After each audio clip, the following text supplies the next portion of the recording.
Assalamualaikum warahmatullahi wabarakatuh. Di video kali ini kami akan membahas rasio keuangan PT Mayora Indo Tbk. Video ini ditujukan untuk memenuhi tugas evaluasi tengah semester mata kuliah manajemen keuangan. Perkenalkan, nama saya Nasya Kalsum dengan NPM 10121923 dari G2 Manajemen. Perkenalkan, nama saya Seni Gilang Prayoga dari kelas G2 Manajemen dengan NPM 10121889.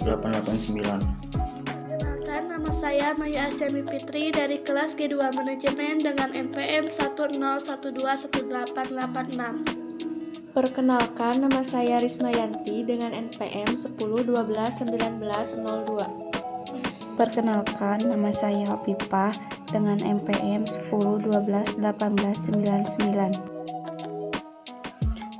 PT Mayora adalah salah satu kelompok bisnis produk konsumen di Indonesia yang didirikan pada tanggal 17 Februari 1977 dengan pabrik pertama berada di Tangerang dengan target market wilayah Jakarta dan sekitarnya. Perusahaan ini terdaftar sebagai perusahaan publik dan telah tercatat di Bursa Efek Indonesia dengan kode IDX Mayor sejak pada tanggal 4 Juli 1990. Perusahaan ini telah bertransformasi menjadi sebuah perusahaan total food solution dengan kegiatan operasional yang mencakup seluruh tahapan proses produksi makanan, mulai dari produksi dan pengolahan bahan baku hingga menjadi produk akhir yang tersedia di pasar. Perusahaan ini juga telah melakukan ekspansi bisnisnya tidak hanya di tingkat nasional, tetapi juga mulai memasuki tingkat perdagangan internasional dan ruang lingkup. Kegiatan Mayora adalah menjalankan usaha dalam bidang industri, perdagangan, serta agen atau perwakilan. Adapun produk-produknya yaitu seperti biskuit yaitu Slay Olay, Better, Sari Gandrum, Danisa, dan Mari Roma. Produk selanjutnya dari wafer, diantaranya ada Astor, Beng Beng, Superstar, Super Keju, dan Coki Coki.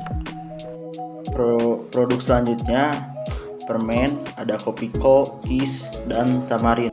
PT Mayora selanjutnya ada kopi, seperti kopi Torabika, kopi Brown, kopi 3-in-1, dan kopi Torabika Cappuccino.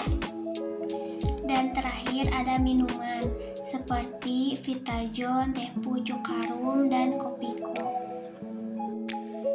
Di dalam manajemen keuangan terdapat beberapa rasio. Yang pertama ada liquidity ratio atau disebut juga rasio likuiditas atau disebut dengan rasio hutang jangka pendek yang bertujuan untuk menunjukkan kemampuan perusahaan untuk memenuhi kewajiban finansial jangka pendeknya yang jatuh tempo atau tepat pada waktunya. Liquidity ratio terbagi menjadi 3. Yang pertama ada current ratio. Current ratio adalah rasio antara aktiva lancar dibagi dengan utang lancar. Rasio ini merupakan alat ukur bagi likuiditas dengan rumus aktiva lancar dibagi utang lancar. Pada tahun 2020, aktiva lancar PT Mayora yaitu 12.383.729 dibagi 3.559.336 sama dengan 3,47. Tahun 2021 aktiva lancar PT Mayora yaitu 12.969.783 dibagi utang lancarnya yaitu 5.570.73 sama dengan 2,32. Pada tahun 2020 dan 2021 memiliki kemampuan lebih baik dalam melunasi utang lancarnya karena memiliki current ratio lebih dari 1. Tingkat kesehatan keuangan pada tahun 2020 lebih baik karena lebih baik dalam membayar utang lancar. Yang kedua ada quick ratio. Rasio ini mengukur solvabilitas jangka pendek tetapi tidak memperhitungkan persediaan, karena persediaan merupakan harta lancar yang kurang likuid.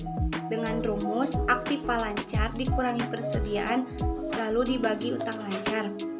Pada PT Mayora tahun 2020 yaitu 12.383.729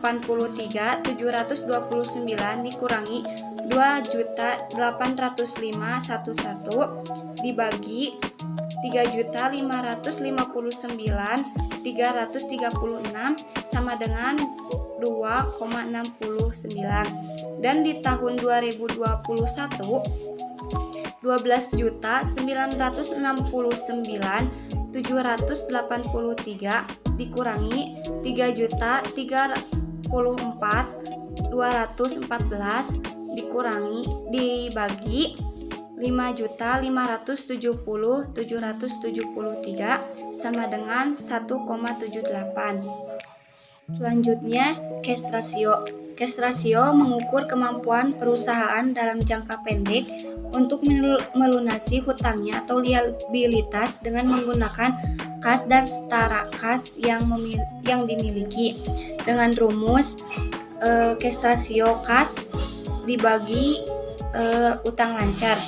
Pada PT Mayora 2020 yaitu 3.777.791 dibagi 3.559.336 sama dengan 1,06. Pada tahun 2021 kas PT Mayora yaitu 3.9.380 dibagi utang lancar yaitu 5.570.773 sama dengan 0,54. Pada tahun 2020 lebih baik dalam membayar utang lancar, namun kas tidak dapat menutupi utang lancar.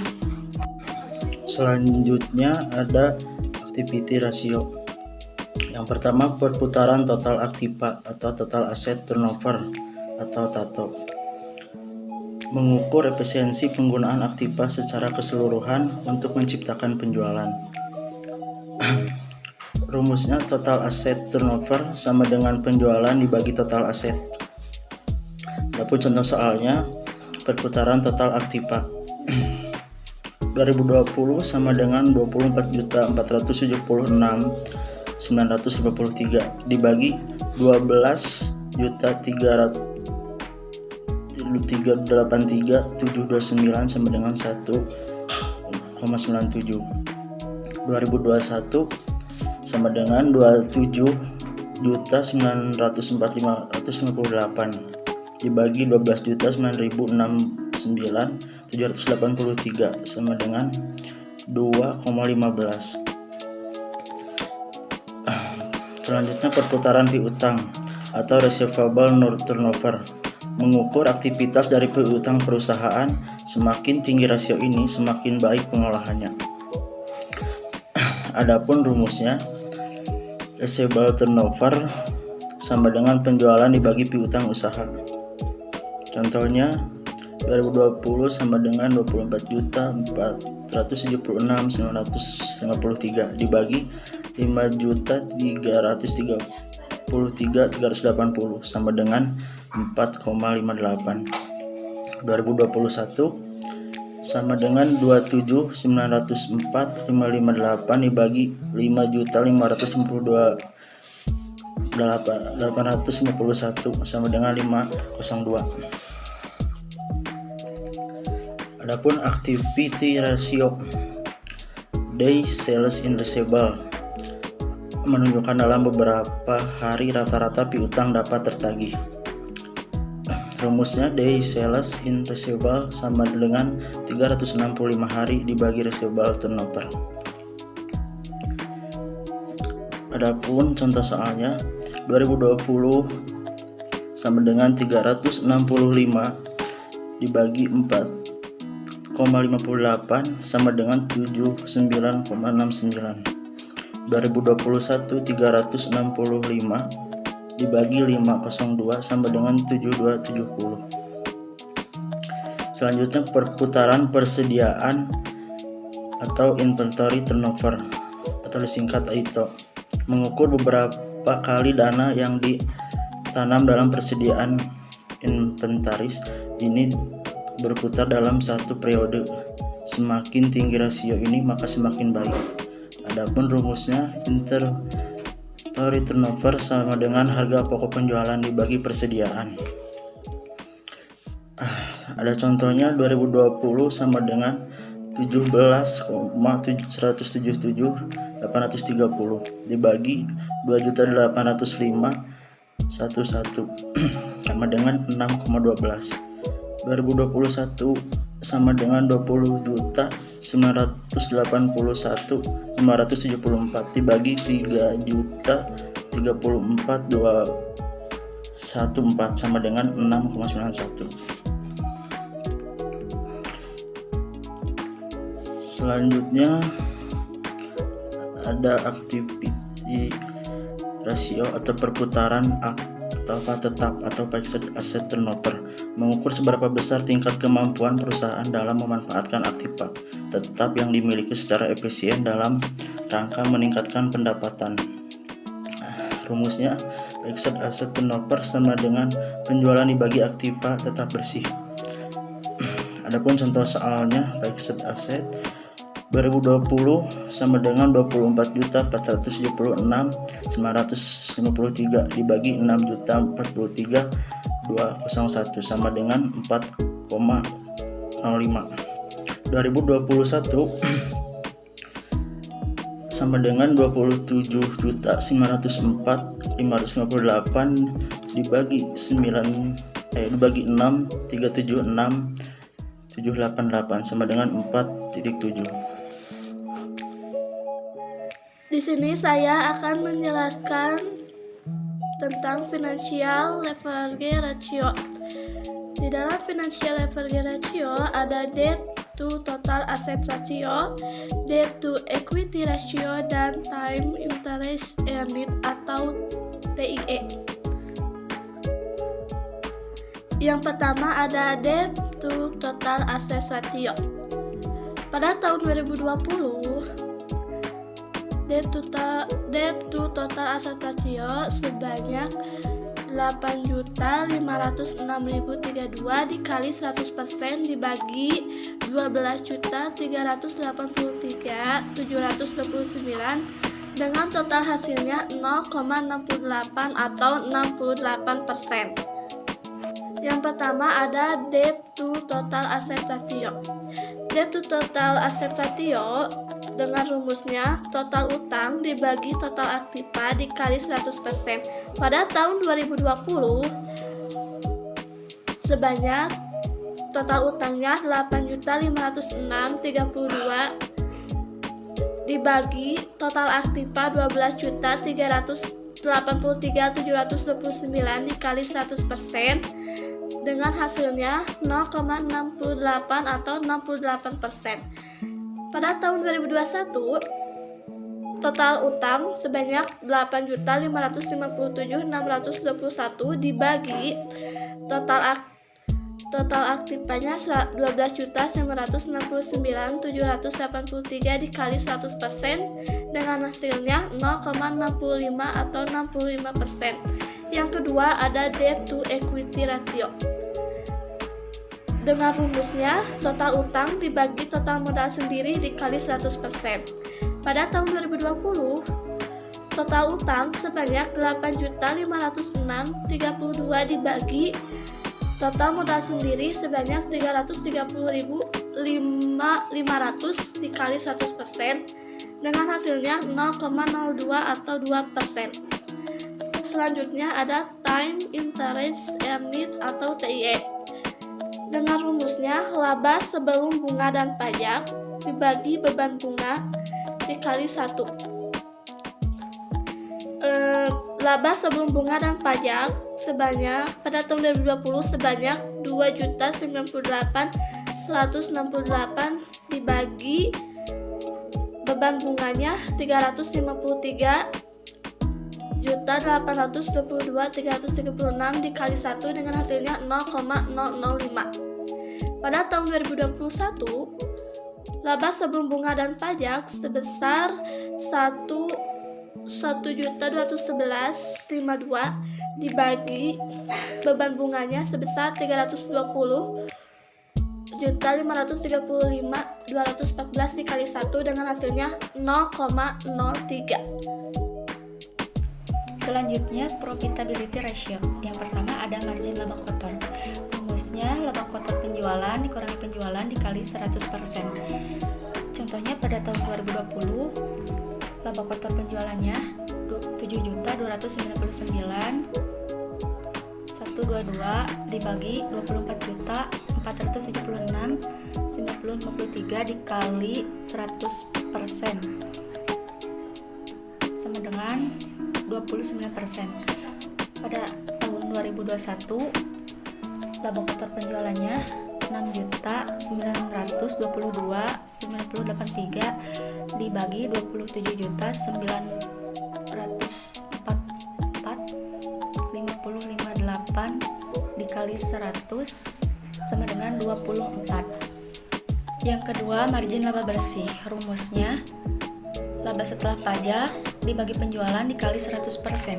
Pada tahun 2020,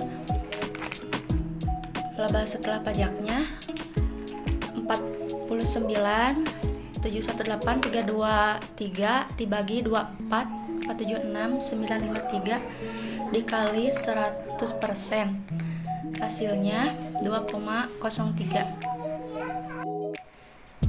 Pada tahun 2021, laba setelah pajaknya 89.173.872 dibagi 27.904.558 dikali 100%, hasilnya 3,19. Lalu yang selanjutnya ada margin laba operasi. Di tahun 2020 sebesar 2.098.168 dikali 100% dibagi 24.476.953, hasilnya 0,08 atau 8%. Dan di tahun 2021 sebesar 1.211.872 dikali 100% dibagi 27.904.558, hasilnya 0,04 atau 4%. Lalu return on asset di tahun 2020 sebesar 49.718.323 dikali 100% dibagi 12.383.729, hasilnya 3,87.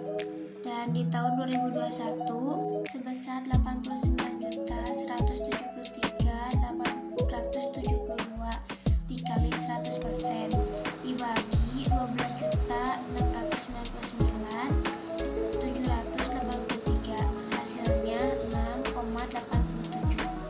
Selanjutnya return on equity di tahun 2020 sebesar 49.718.323 dikali 100% dibagi 330.5.500, hasilnya 0,15 atau 15%.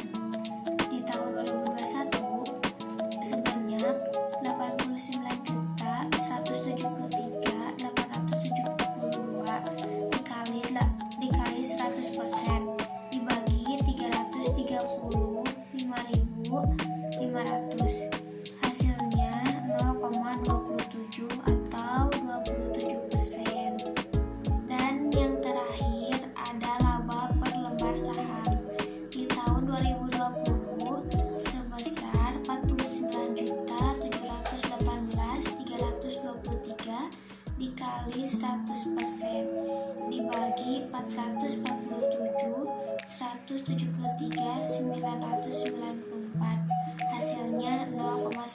atau 11%.